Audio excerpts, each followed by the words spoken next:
his mother and father only want, and Christine has said it multiple times, she only wants what you would want if this was your son, if this was your daughter. Wouldn't you want desperately to get to the truth? Wouldn't you want people who were closest in proximity to what happened to be investigated and thoroughly investigated? We know that, if it was Nolan, how would he be investigated? This morning, Nolan Wells' family walked into a room with the district attorney who's going to decide what happens to this case next. In Pascagoula, Mississippi, they walked out with a grand jury date on the horizon, an agreement to jointly inspect his phone with investigators, and almost nothing else. And somehow, that specific combination, a clear future step forward paired with almost no new facts about the past, might be the most important update in this entire case so far. It's Wednesday, July 15th, 2026, 11 days since 18-year-old Nolan Xavier Wells disappeared from Horn Island, Mississippi. And this is the first time since his body was found on July 6th that the path this case is going to take has been laid out in public. If you're just catching up, here's the short version, and it's worth having straight before we get into what changed today. Nolan went out to Horn Island on the 4th of July with a group of friends. His friends say that sometime that afternoon he chose to stay behind to keep talking to a girl, planning to catch a ride back later. He never made it home, and his body was found in the water off the island 2 days after he disappeared. Nobody has been arrested. Nobody has been charged. And before I go any further, I want to say clearly that everyone I'm about to name today is either speaking in an official, on the record capacity, or is a private citizen who has not been accused of any crime by law enforcement. Everything here is what's been said publicly, plus my own reaction to it, which is opinion, not a verdict on anyone's guilt. A quick recap of how we got to today, because it matters for understanding why this meeting was such a big deal. Nolan's friends say the group left Horn Island around 4:30 that afternoon after their boat started taking on water, with Nolan choosing to stay behind to keep talking to a girl named Katie. Hours later, around 11 that night, one of the young men who'd been on the boat called the Coast Guard, who said at the time the situation didn't require their assistance yet. Nolan's mother reported him missing around midnight, and a multi-agency search eventually found his body off the northwestern tip of the island 2 days later. Since then, this case has been defined by small contradictions that never quite got resolved. Katie's family said through a Facebook post from her sister that Nolan told Katie he was heading back toward the boat. Nolan's best friend, Javon Williams, told 2 separate outlets on the record that he'd never known Nolan to stay back while his friends left. Directly contradicting the story the friend group gave publicly, Judge Ashley Cole, whose son Warren was on that boat, posted her own account defending her son and confirming the 3 o'clock and 4:30 timeline without addressing the phone, the keys, or the video that had already gone viral by that point. None of those threads got resolved today. What changed is that for the first time, there's now an official description of where this case is headed next. Let's start with the meeting itself. Nolan's parents, along with their legal team, sat down this morning with Jackson County District Attorney Angel Myers-McElrath. Attorney Ben Crump described it afterward as a respectful conversation. He also said, plainly, that the family didn't come away with any real new information about the investigation itself. I think that's worth pausing on, because a family sitting across the table from the person who will decide whether charges ever get filed and leaving without a single new fact tells you something about where this case still is, more than a week after the body was found. It also lines up with something Christine Wansley said publicly days earlier when she was asked about the sheriff's early comments on the case. I do absolutely respect law enforcement, she said, but the accidental drowning thing, it made both me and his father uncomfortable. Why are we so quick to rush to this? That question hasn't really gone away in the time since. Today's meeting didn't answer it directly either. What it did was confirm that the process meant to eventually answer it, the grand jury, the joint phone review, is underway now, rather than sitting somewhere undefined. What they did get was clarity on process, which is not nothing. The Dawes office confirmed that once the investigation is complete, the results will go to a grand jury. For anyone who doesn't follow this kind of thing closely, a grand jury doesn't decide guilt or innocence. Its job is narrower than that. It reviews the evidence prosecutors bring to it and decides only whether there's enough to formally charge someone with a crime. That process typically happens behind closed doors without the target of the investigation present and without the kind of public spectacle that surrounded almost every other part of this case so far. That's an important distinction because it means today's news isn't an accusation against any specific person. It's a description of the road this case will eventually travel down once investigators believe they have a complete picture. It also means the most consequential part of this entire process may end up happening quietly, away from cameras and press conferences, which is a strange contrast to how loudly everything else about this case has played out in public so far. The other concrete outcome from today is the phone. Investigators and the family's legal team agreed to what Crump's team called a mutual inspection, meaning experts working for both sides will examine Nolan's cell phone together rather than the family simply being told what investigators found on their own. Attorney Eric Hertz, who's now helping lead the investigation effort for the family, was named publicly for the first time today as part of that process. If you've been following this case, you already know why that phone matters so much. It came back to the family with no saved Snapchat content from that day, checked before the usual 24-hour window had even passed, and a location history that didn't match where the phone itself was later found. A joint inspection means both sides will be looking at the same data at the same time, which at minimum should shrink the amount of this case that depends on which side you happen to trust more. A joint inspection like this matters more than it might sound like on paper, because it keeps both sides looking at the same data at the same time instead of one side handling the phone alone and simply reporting back what it found, which is probably exactly why the family's legal team pushed for it and exactly why the Dawes office agreed to it rather than simply promising to share findings afterwards, so neither side has to simply take the other's word for what that data shows. There's a version of this update that's easy to miss if you're only skimming headlines, and it involves the FBI.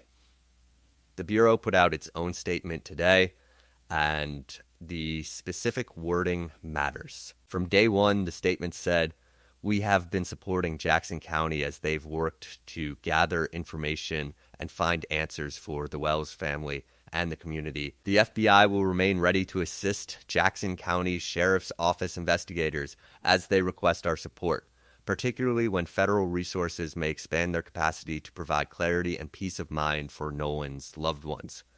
That language is doing something specific. It is not the FBI announcing it has taken over this case. It's the FBI describing itself as a resource sitting alongside a local investigation, available when asked, rather than a federal agency running its own separate inquiry.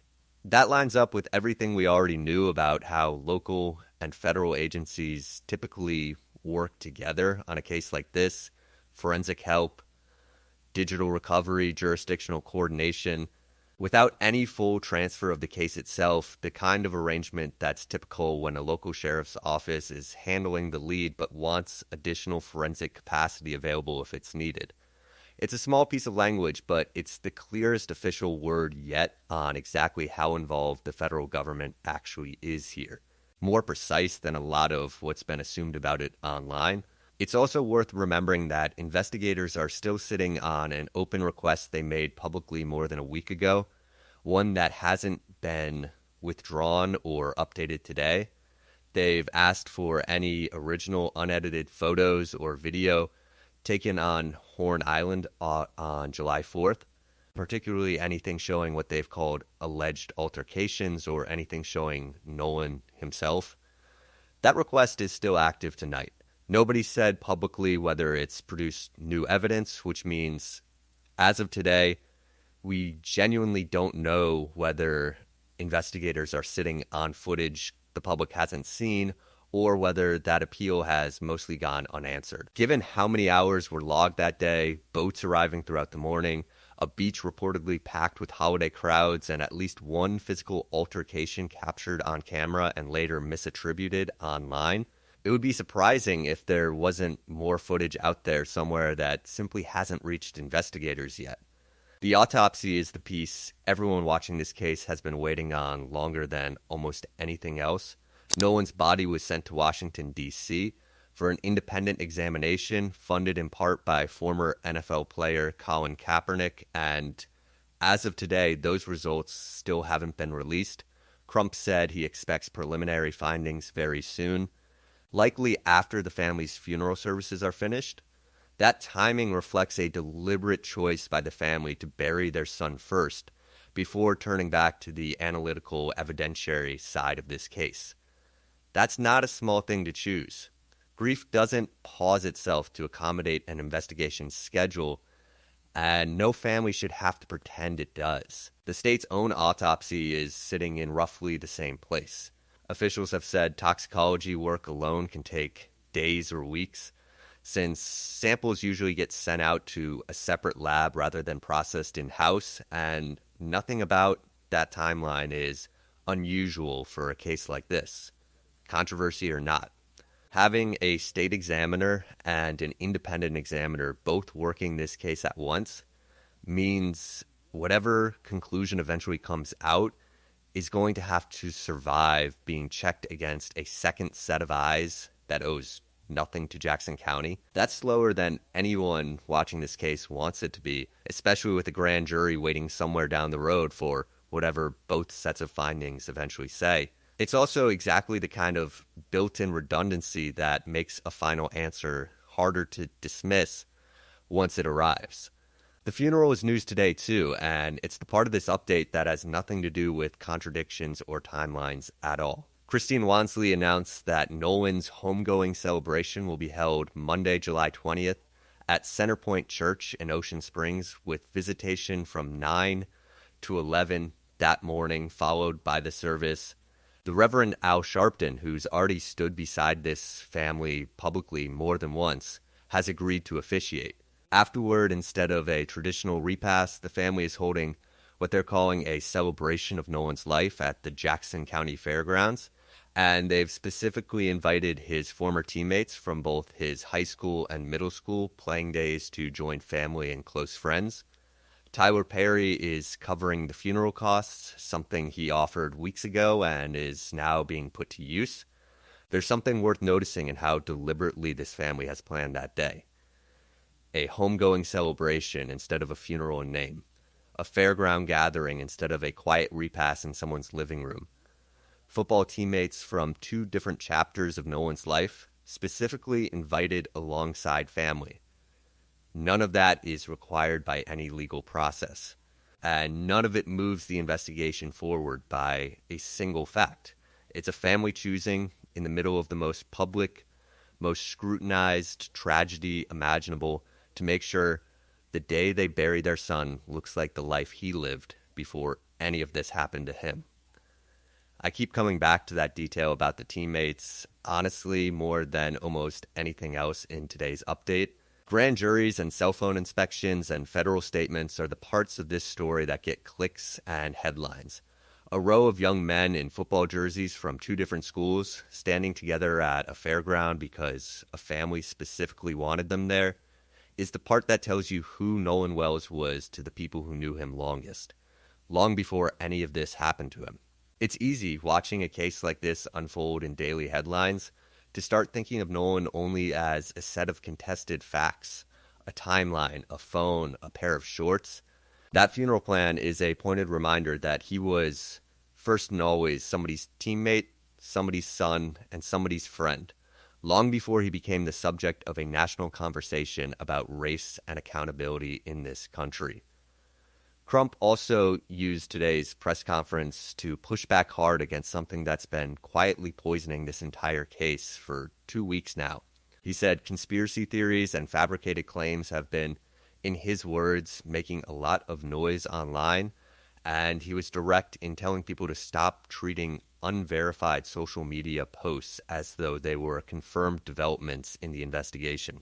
This has needed saying before, and it's worth saying again today because it's still true. If you see a claim online describing dramatic new autopsy findings or a supposed confession or any other bombshell that isn't coming from Crump's team, the sheriff's office, or a named credible outlet, treat it as noise until it's confirmed. This case has already been through more than one round of exactly that kind of fabricated update, misleading posts, false claims of leaked results, screenshots taken wildly out of context, and today's real news is, by contrast, quiet and procedural, nothing like most of what's circulated so far.